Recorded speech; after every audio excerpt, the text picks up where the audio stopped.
Hello, YouTube people. Today I wanted to introduce you to the tomato variety that got me interested in growing out the big bicolor varieties. And this is Burracker's favorite. Look at that beautiful, beautiful tomato. It's just simply stunning. Burracker's favorite's an indeterminate variety. It's a beefsteak. These get huge. They report that the fruits are between 1 and 2 pounds. I mean, you can get smaller fruit than that.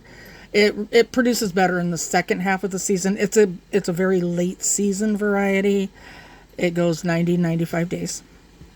So here in Western Washington, I am going to give this a big head start by starting it out on March 1st. And up potting it and keeping it under grow lights.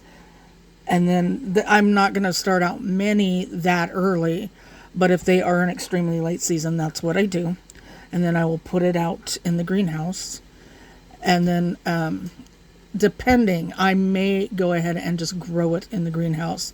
Now, I do sell starter plants. This one, however, I will not offer for sale locally because unless somebody has a greenhouse, it's not going to work out for them. They're going to come back to me and say, hey, that thing didn't work. When it's like, yeah, I knew it wouldn't. So I choose to have a little integrity, and rather than disappoint somebody and just take their money for the sake of taking their money, I'd rather not sell this variety and just grow it out for my own use to see what I can do with it. And after a couple of years, it may acclimate to here. Who's to say? I can acclimate anything. I just have to have some patience to do it. So, Burracker's favorite, indeterminate, very late season, regular leaf beefsteak, bicolor, of course, as you can tell. And the fruits can go 2+ pounds on it. It's got a yellow epidermis. The epidermis is mottled with red, and the flesh is yellow, also veiled with red. It's, as you can see there from the picture, it's dense. It's juicy. And it has not very many seeds. So this would also be a good canning tomato, I'm going to venture to guess. But I'm imagining this beautiful thing on a BLT. So it's, dense, juicy. It doesn't have very many seeds. And they say that the flavor is fruity and sweet. So it's a vigorous plant. It grows vigorously. It's going to need staking. It has dense foliage.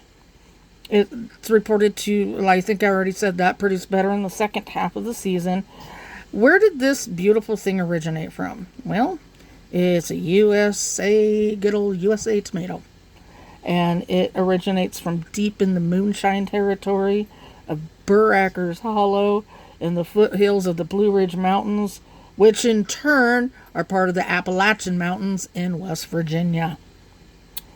Now, this is a place where you don't simply drive up and get out of your car. No.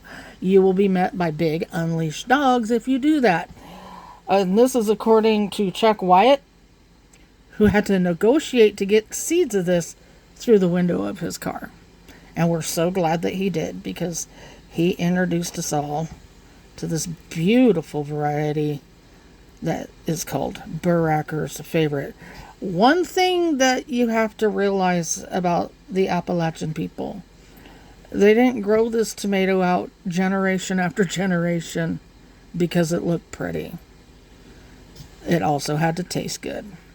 So with that, if you're not subscribed, get subscribed. If you like the video, give me a thumbs up, leave me a comment, and stay tuned for the next tomato talk. Later.